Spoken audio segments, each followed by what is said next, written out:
afternoon, one and all. I, Nitika Bhatt, is here to present a topic that is emotional regulation strategies.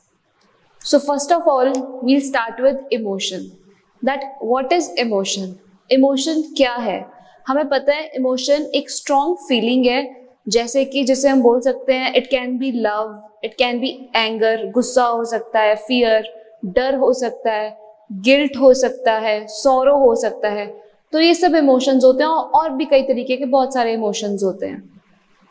तो दूसरा आता है emotion regulation. तो emotion regulation हमें नाम से ही समझ आता है कि इमोशन को कैसे रेगुलेट करना है, मतलब हमें अपने इमोशन को अपने हिसाब से कैसे करना है. फॉर एग्जाम्पल, अगर आपको टीचर ने गुस्सा किया, टीचर ने आपको डांटा, तो अंदर से तो उस टाइम आपको गुस्सा आ रहा होगा कि टीचर डांट रहे हैं, है ना. पर आप उस टाइम अपना इमोशन रेगुलेट करते हो. कैसे रेगुलेट करते हो? उस टाइम आप कुछ नहीं बोल सकते हो, अपना मन शांत रखते हो. ऐसे नहीं ना कर सकते हम कि उस टाइम चिल्ला दें वापस मैम पे, नहीं. तो उसको इमोशन रेगुलेट करते हैं, कहते हैं इमोशन रेगुलेट करना, जब हम अपने इमोशन को कंट्रोल कर और दूसरा इमोशन शो करते हैं. फिर आता है types of emotional regulation strategies, कि हम कौन से तरीकों से इमोशन रेगुलेट कर सकते हैं. तो इसमें दो तरीके आते हैं. पहला है कॉग्निटिव रीअप्रेजल और दूसरा है एक्सप्रेसिव सप्रेशन. तो अगर हम पहले की बात करते हैं कॉग्निटिव रीअप्रेजल, तो इसमें एक पिक्चर है. तो ये पिक्चर क्या डिपिक्ट कर रही है कि जो पर्सन है वो सोचता है कि क्या ये एक्चुअल में थ्रेट है मेरे लिए. तो पहले वो सोचता है नहीं, ये थ्रेट नहीं है. पर जब वो दोबारा सोचता है तो वो अच्छे से सोचता है कि एक बार मेरे को दोबारा सोच के चलना चाहिए. तो तब उसे समझ आता है कि हाँ ये थ्रेट तो है, और फिर वो ये सोचेगा कि मेरे को इसको डील कैसे करना है.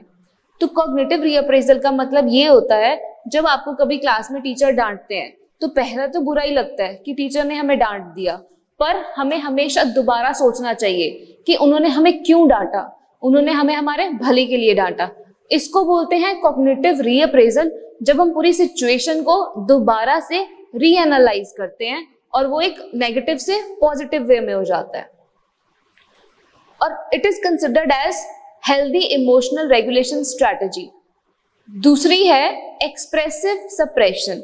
ये आपको पिक्चर से ही समझ आ रहा होगा कि जो पर्सन को इमोशन एक्सप्रेस करने चाहिए वो उसको छुपा रहा है, सप्रेस कर रहा है. सप्रेस मतलब दबा रहा है और कोई और ही इमोशन दिखा रहा है.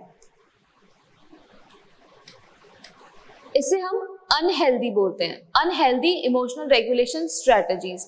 अब हम देखेंगे ऐसी कौन सी स्किल्स हैं जो हमें लर्न करनी चाहिए, जिनसे हम अपने इमोशन को रेगुलेट कर सकते हैं और एक healthy life, mentally healthy life जी सकते हैं. तो फर्स्ट इसमें आता है रियलिस्टिक परसेप्शन ऑफ इमोशन. ये नाम से ही समझ आ रहा है इसके कि हमें क्या करना चाहिए, जो एक्चुअल में सिचुएशन है उसको उस तरीके से परसीव करना चाहिए, उस तरीके से लेना चाहिए. जैसे उस पिक्चर में भी हमें देख सकते हैं, जो साइड में इमेज बनी हुई है उसमें एक इंसान को वो 6 दिख रहा है और एक इंसान को 9 दिख रहा है. तो इसका मतलब ये है कि हमारा नजरिया कैसा है चीजों को देखने का. तो evaluate the situation, threat and emotion attached to it and reappraise the situation and modify the action according to that only. तो हमें क्या करना चाहिए, पहली बार हमेशा हम इमोशनल होके सोचते हैं, पर दूसरी बार हमेशा हम इंटेलेक्चुअल होके सोचते हैं. तो इसलिए हमें हमेशा 2 बार सोचना चाहिए.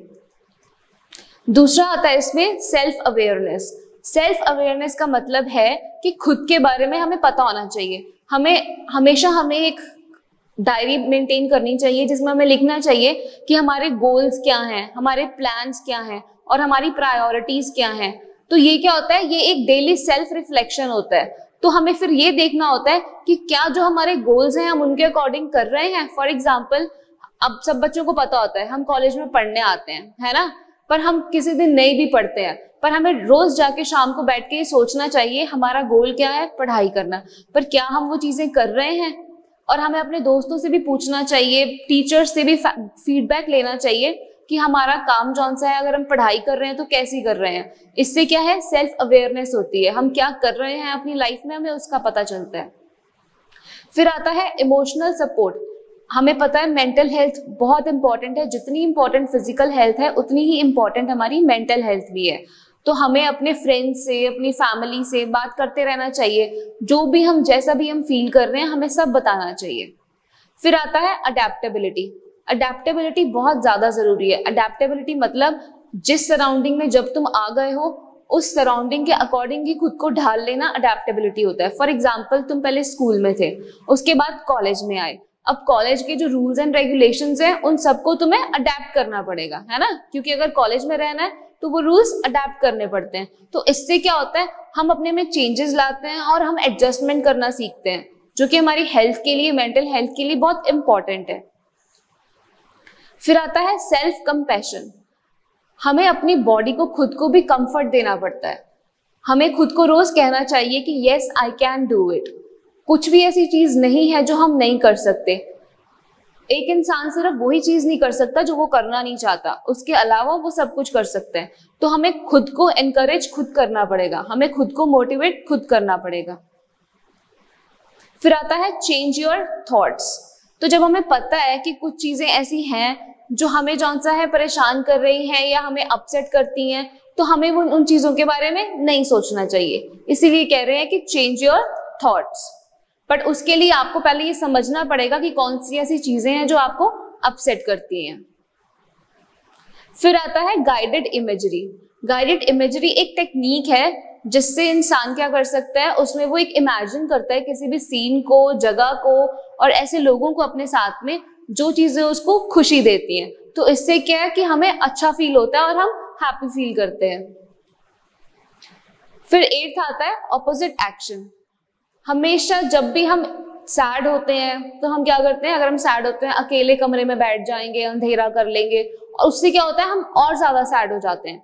जबकि हमें ऑपोजिट करना चाहिए। जब हम सैड फील करते हैं तो हमें हमेशा फैमिली के बीच में जाके बैठना चाहिए, फ्रेंड्स के साथ बैठना चाहिए, हमें रॉक म्यूजिक सुनना चाहिए। तो that means we have to do opposite action. फिर आता है एक्सेप्टेंस।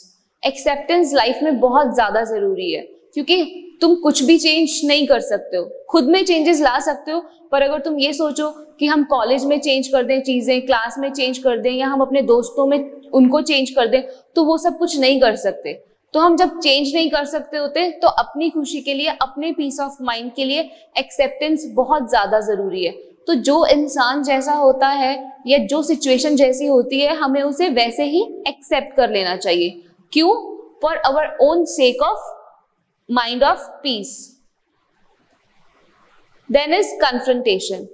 अगर हमें कोई चीज बॉदर कर रही है या हमें लग रहा है, अब क्या होता है, अगर हम ऐसे ही अपने ही मन से सोच लेते हैं कि शायद वो मुझे पसंद नहीं करते या वो मेरी चुगली कर रहे हैं या वो मेरी बात कर रहे हैं या किसी ने आपको कुछ बता दिया कि उसने आपके बारे में ऐसे बोला है, तो रैदर देन आप उसके बारे में बैठ के सोचते रहो और अपनी ख्याली पुलाव पकाते रहो, उससे बेटर ये होता है कि हम जाके उनसे बात कर लें और सीधा कन्फ्रंट कर लें कि ऐसा ऐसा है, मुझे ऐसा लगता है, कहीं ऐसा तो नहीं है। तो कन्फ्रंट हो जाएगा तो सीधी बात हो जाएगी, एटलीस्ट हम सोचना बंद कर देंगे उस पर्टिकुलर चीज के बारे में।